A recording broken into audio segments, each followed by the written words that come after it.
Hello friends, ఇవాళ నేను variety dosa చేసి చూపిస్తున్నాను. శనగపిండి దోశ చేస్తాను. నిన్న కొంచెం దోశ పిండి మిగిలింది, 2-3 స్పూన్స్. నిన్న దోశ చేసిన తర్వాత సరే దానికి వేస్ట్ ఎందుకు చేయాలనేసి ఇప్పుడు శనగపిండి కలిపాను. ఇంకా ఇది కొంచెము చిరోటి రవ్వ 3 స్పూన్స్ అంతే. ఎక్కువ పాలు శనగపిండి మాత్రం కలిపాను. చూడండి, ఇట్లా ఉప్పు వేసాను, ఇట్లా అంతే. ఇప్పుడు దోశ వేసేస్తాము. చాలా బాగుంటుంది, చాలా ఈజీ, సింపుల్గా చేసేసుకోవచ్చు. తొందరగా ఆఫీస్కి పోయేవాళ్ళు, కాలేజీకి పోయేవాళ్ళు అని చెప్పి అప్పుడప్పుడు ఇది కూడా చేస్తుంటా. ఈజీ కొంచెం చేసే చూపించడానికి నాకు ఇష్టం. ఎందుకంటే అందరూ ఫ్రీగా ఉండరు కదా, కొంతమంది బిజీ ఉంటారు. అప్పుడు ఇట్లా సింపుల్గా చేసేస్తే వాళ్ళకి ఈజీ అయిపోవాలి. ఒకసారి రుబ్బుకోలేం పిండి, ఒక్కోసారి దొరకదు. ఇప్పుడేమంతా రెడీమేడ్ దొరుకుతున్నాయి. ఇట్లా దోశ వేసేసుకుంటే కూడా చాలా బాగుంటుంది. ఎప్పుడన్నా అప్పుడప్పుడు వెరైటీ ఉంటుంది, ఈజీగా అయిపోతుంది బిజీగా ఉన్నప్పుడు. స్టూడెంట్స్ కానీ పెద్దవాళ్ళు ఆఫీస్కి పోయేది కానీ చాలా ఈజీ మెథడ్లో చేసేసుకోవచ్చు అనమాట. అందుకే కొన్ని చాలా ఈజీ మెథడ్ సబ్జీ కానీ అన్నీ చూపిస్తూ ఉంటాను అనమాట. ఇట్లా దోశలు, కర్రీస్, మళ్ళీ వేరే టైం ఉన్నప్పుడు సండేస్ అట్లా అంతా మామూలుగా ఈవినింగ్స్ వేరే పెద్ద కూడా పెడతా. మటన్, చికెన్, అంతా ప్రాన్స్, ఫిష్ అవి కూడా చూపించడానికి ఇష్టపడతాను. అంత ఫ్రీగా ఉన్నప్పుడు మంచి మసాలాలు అంతా రుబ్బి చేసుకోవచ్చు అనమాట. అప్లోడ్ చేశాను చికెన్, ఫిష్ అయ్యా, అది చూపిస్తాను. వెజిటేబుల్స్లో కూడా వెరైటీస్ గ్రేవీస్ చేస్తాను ఇక్కడ, అది చూపిస్తాను. అన్ని రుబ్బి మసాలాలు వేసి సింపుల్గాను చేస్తాను. అయితే సింపుల్గా కొంచెం ఎక్కువ చూపించడానికి అప్పుడప్పుడు ఇష్టపడుతుంటాను అనమాట. ఎందుకంటే కొంచెం బిజీగా ఉండే వాళ్ళకి ఈజీ అవుతుంది అనేసి.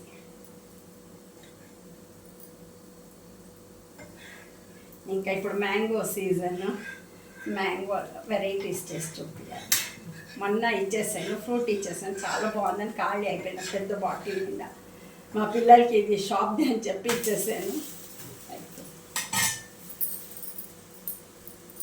ఇంకా ఇది కాలిన తర్వాత ఇంకో ఆనియన్స్ ఇక్కడ కట్ చేసి పెట్టుకున్నాను నేను. ఈ ఆనియన్స్ దానిపైన పెసరట్ లాగా వేసుకోవచ్చు అనమాట. కాకపోతే దీంట్లో కూడా వేసుకోవచ్చు పిండిలో, కానీ మా ఇంట్లో ఇట్లా ఇష్టపడతారు, పైన వేస్తే తింటారు అని చెప్పి పైన. యాక్చువల్లీ పచ్చి ఆనియన్స్ చాలా మంచిది అంటారు, ఇట్లన్నా తింటారు అనేసి. మిరపకాయలు, పచ్చిమిరపకాయలు కూడా వేసుకోవచ్చు. వేసుకునేవాళ్ళు, మేము వేయాలి. అసలే సమ్మర్, ఇంకా దానికి మేము పిక్కలు కూడా చేసి ఆవకాయ కూడా చేసి పెట్టుకున్నాను. చాలా దీంట్లో తీసుకున్నాను. నాకు ప్రతి పూట ఆవకాయ ఉండాలి. ఇట్లా బద్దలు వేసుకొని పెద్ద ముక్కలు ఆవకాయ. ఇంకా కర్రీ చేశాను, గోరుచిక్కుడుకాయ కర్రీ కూడా చేశాను, అది అప్లోడ్ చేస్తాను. చాలా ఈజీ కూడా. వంకాయ కూర కూడా చేశాను నంచుకోవటానికి. అంతే, రెడీ అయిపోయింది. చాలా సింపుల్గా చేసేసుకోవచ్చు అన్నమాట.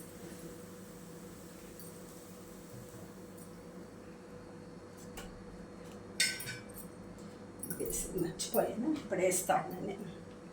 ఇట్లా ఆనియన్స్ ఇక్కడ వేసాను అన్నమాట. ఇట్లా కొంచెం పక్కలో కూడా పెట్టుకున్నాను.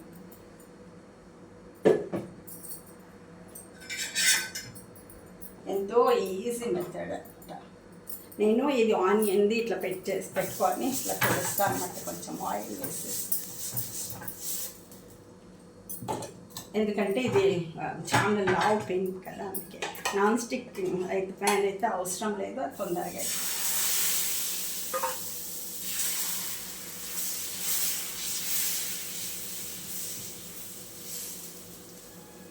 చాలా ఈజీ, అసలు అంటుకోకూడదు ఈ దోశలు.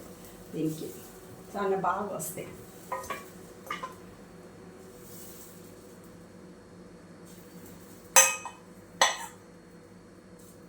ఎంతో ఈజీ చేసేసుకోవచ్చు.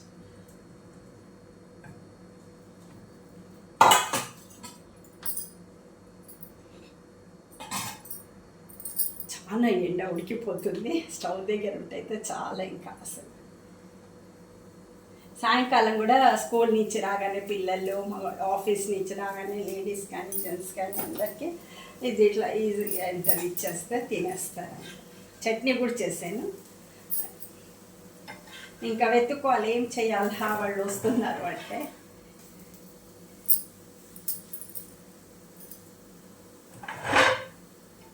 అంటే వెరైటీ ఎప్పుడు ఇదే చేస్తే కూడా తినరు. ఎప్పుడు దోశలని అంటారు, ఇడ్లీ నా దోశ అని. అన్నీ చేస్తూ ఉంటాం, అన్ని వెరైటీస్.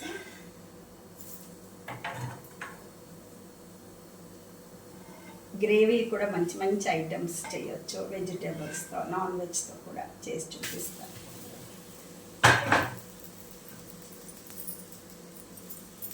అంతే, కాలిపోతుంది. చాలా ఈజీ అనమాట.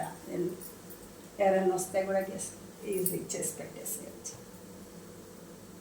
ఫస్ట్ ఆఫ్ ఆల్ స్టూడెంట్స్కి, ఆఫీస్ వాళ్ళకి కొంచెం ఈజీ చాలా.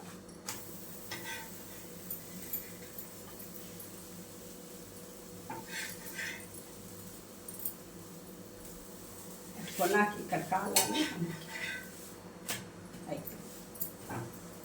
ఇది కొంచెం టైం అవుతుంది, శనగపిండి కాలటం కొంచెం టైం తీసుకుంటుంది అనమాట.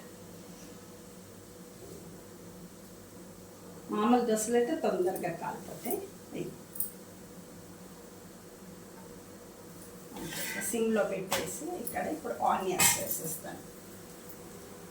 కట్ చేసి పెట్టుకున్నాక చిన్న చిన్న ఆనియన్స్ ఇట్లా వేసేసుకుంటా బాగుంటుంది.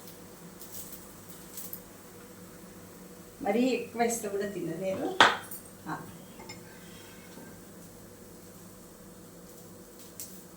చాలా సింపుల్ మెథడ్ ఇది. మళ్ళీ ఇంకో రోజు మసాలా దోశ చేసి చూపిస్తాను. మొన్ననే చేశాను, మొన్న సండే రోజు చేశాను, మళ్ళీ ట్యూస్డే కూడా చేశాను. మళ్ళీ ఇంకో రోజు మసాలా దోశ చేసి చూపిస్తాను. ఇక్కడ కన్నా ఫస్ట్ ఆలుగడ్డ అంతే, సాగు కూడా చేస్తాము, అది కూడా బాగుంటుంది. అయిపోయింది, ఆఫ్ చేసేస్తున్నా, ఇంకా సర్వ్ చేస్తాను. చాలా ఈజీ. చూడండి ఎంత బాగా క్రిస్పీ, ఎంత బాగా వచ్చిందో దోశ. చాలా ఈజీగా వచ్చింది. ఇదేమో గోరుచిక్కుడుకాయ పెసరపప్పు ఉడకబెట్టేసి ఇది కర్రీ చేసేసాను. దాంట్లో ఆనియన్స్, ఇంకా అల్లం వెల్లిపాయ పేస్ట్ అంతా వేసి, కొబ్బరి అంతను రుబ్బింది, పచ్చిమిరపకాయలు వేసాను. ఇంకోసారి అప్లోడ్ చేస్తాను, అది రెసిపీ చేసి అప్లోడ్ చేస్తాను, పెడతాను. ఇంకా అయిపోయింది ఇంతే. ఆవకాయను నంచుకొని తింటే బాగుంటుంది. Thank you. కామెంట్స్లో పెట్టండి, నచ్చిన దాన్ని లైక్ చేయండి, షేర్ చేయండి. Okay, thank you.